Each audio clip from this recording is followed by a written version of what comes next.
Concept clarification. Mother tongue, MTB-MLE.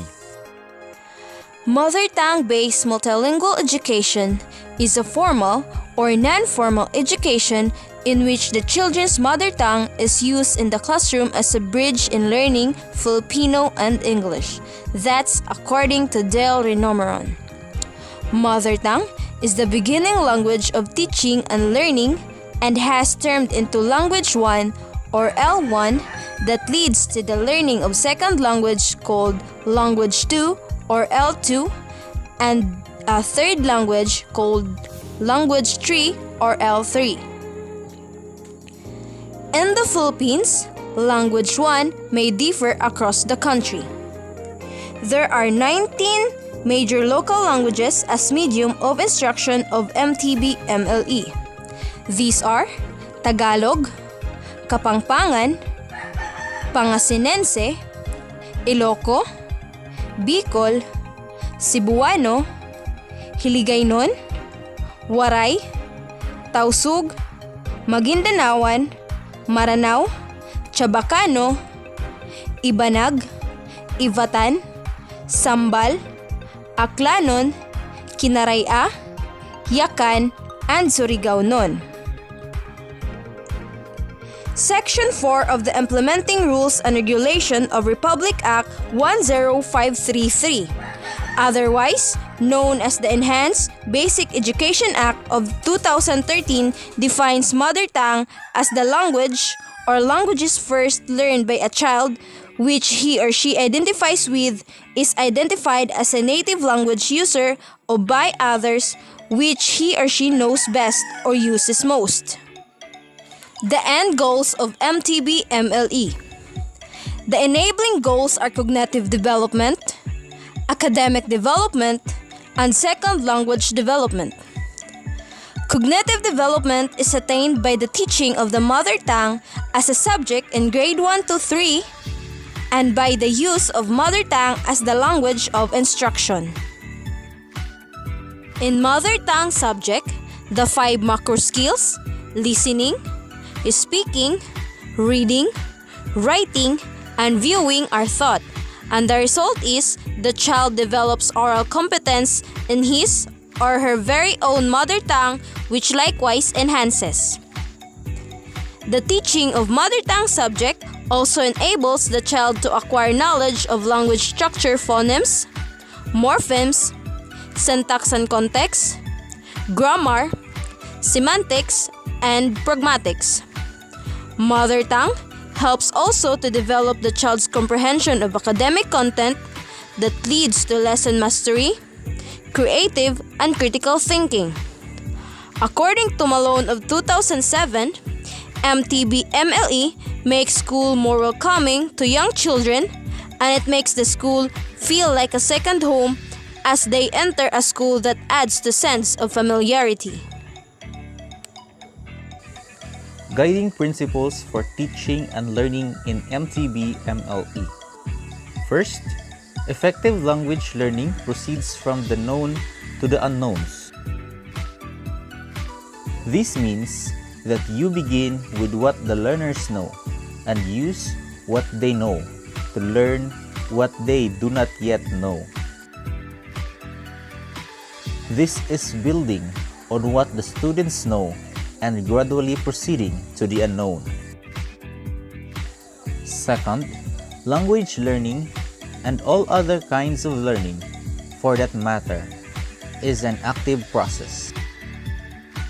Learners must be actively involved in the learning process in order to learn.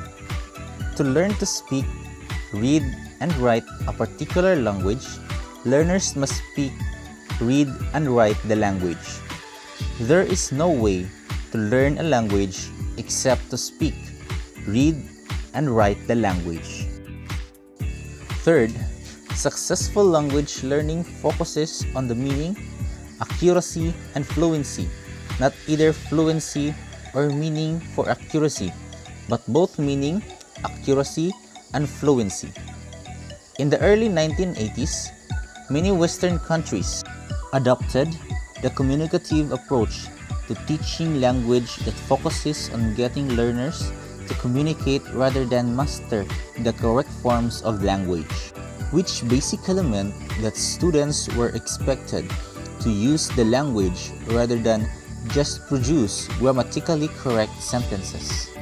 Students learning fluency without accuracy, however, is one of the biggest threats of language education. Fluency and accuracy are two factors which determine the success of the students in the future. Language teaching should pay attention to both fluency and accuracy and meaning. Fourth, the second language, known as the L2, should be taught systematically so that learners can gradually transfer skills from familiar language to the unfamiliar one. Grade level standards for Kinder demonstrate skills and strategies in phonological and phonemic awareness, alphabet knowledge, sound letter correspondences, decoding, vocabulary, and comprehension as they enjoy listening and corresponding to a variety of texts in their mother tongue.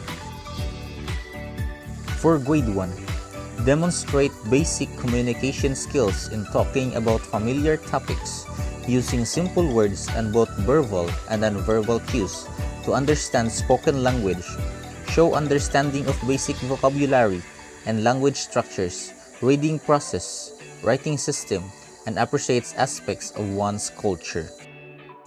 For Grade 2, demonstrate communication skills in talking about variety of topics using developing vocabulary and simple phrases and sentences, simple to complex spoken language using both verbal and nonverbal cues, understanding vocabulary and language structures, appreciates and understands cultural aspects of language and the writing system used, and reads and writes simple and short literary and informational texts. And the last one is for Grade 3. Demonstrate communication skills in talking about variety of topics using expanding vocabulary and phrases, shows understanding of spoken language in different contexts using both verbal and non-verbal cues, vocabulary and language structures, culturally aspects of the language, reads and writes literary and informational texts. The Department of Education, however, claims that they have overwhelming evidence from national and international researches that tell us that children who are first taught in their mother tongue learned a second language faster and better than the children who were not taught in their mother tongue. Children who are first taught in mother tongue perform much better than those who were not first taught in their mother tongue language. In behalf of my partner Christel MS, this is Celestinjay Ruiz saying, thank you for viewing and have a great day.